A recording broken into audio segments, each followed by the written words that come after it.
নমস্কার ম্যাডাম, জ্ঞানতন্ত্র চ্যানেলে আপনাকে স্বাগত।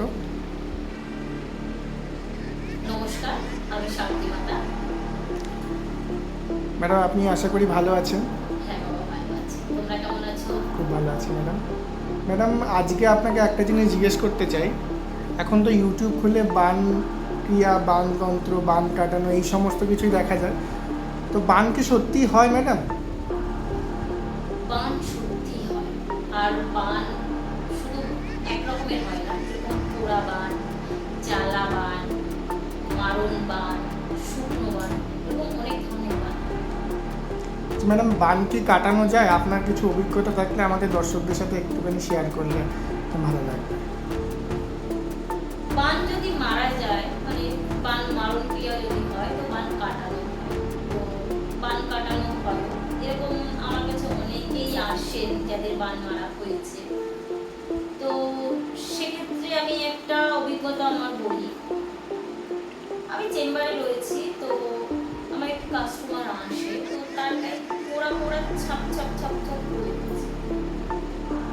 তো যাই হোক, তার ভুল ট্রিটমেন্ট হয়। আমি দেখার সাথে সাথে তাকে বললাম তার ফ্যামিলিকে যে মেয়েকে নিয়ে এসেছেন, তো প্রায় মৃত্যু সজ্জায়, এখন কেন এনেছেন? তো বলছে, দিদি আমরা অনেক জায়গায় গেছি, অনেক ট্রিটমেন্টও করিয়েছি, কিছুতে কিছু সুরাহা হচ্ছে না, না কোনো রিপোর্টে কিছু বোঝা যাচ্ছে না কিছু। আমি বললাম, দেখুন এটা তো বান মারা হয়েছে, তো এক্ষেত্রে রিপোর্ট তো আসবে না, যতদিন যাবে মেয়ে অসুস্থ হয়ে যাবে। তো বলছে যে দিদি বান তাহলে কি করার? আমি বলছি দেখুন বান কাটাতে হবে। তো বলছে কি? তখন আমি বললাম একটা কাঁসার থালা লাগে।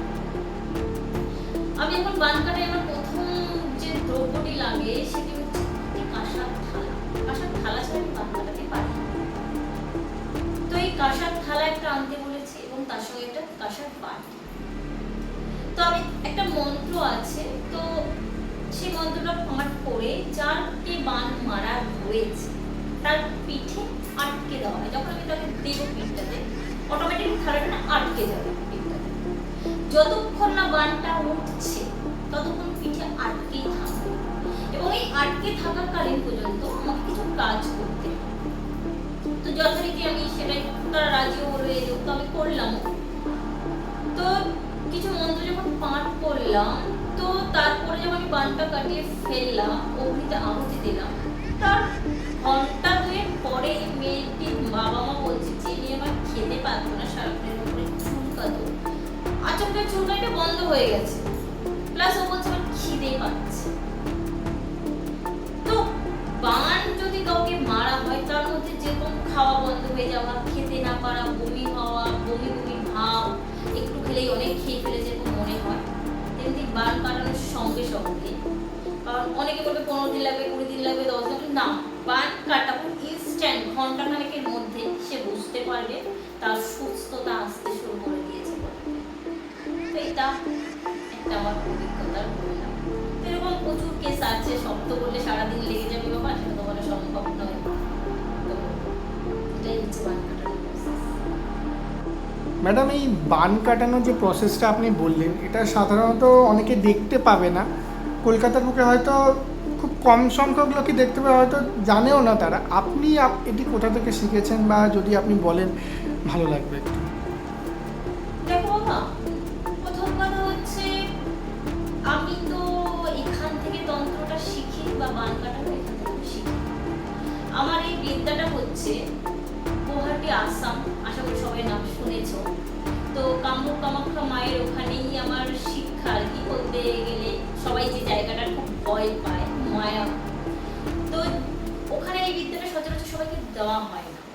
তো যেহেতু আমার বাড়ি, মানে পিতৃপুরুষের বাড়ি আর কি মেঘালয়, তো সেই জন্মসূত্রের অধীনে কিছু মানুষ বা কিছু আত্মীয় স্বজন এখনো পর্যন্ত গুয়াহাটি, আসাম চত্বরে রয়েছে।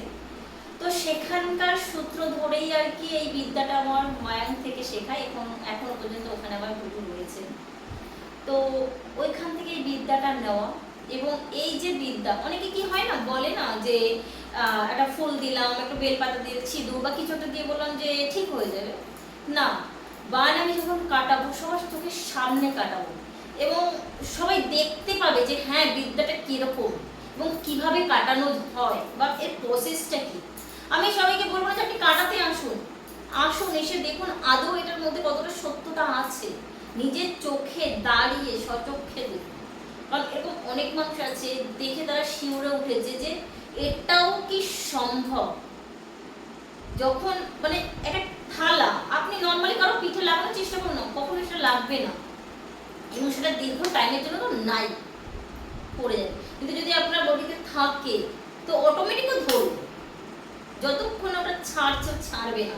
এবং যেহেতু মানে এই জায়গায় বিদ্যাটা সবার পক্ষে অর্জন করা সম্ভব নয়, তান্ত্রিক জ্যোতিষ অনেক আছে, তাদের মধ্যে বিদ্যাও হয়তো অনেক রয়েছে, বাট আমি যেভাবে এখনো পর্যন্ত কাজ করি, অনেক জ্যোতিষতান্ত্রিক পর্যন্ত আমার কাজ দাঁড়িয়ে দেখি।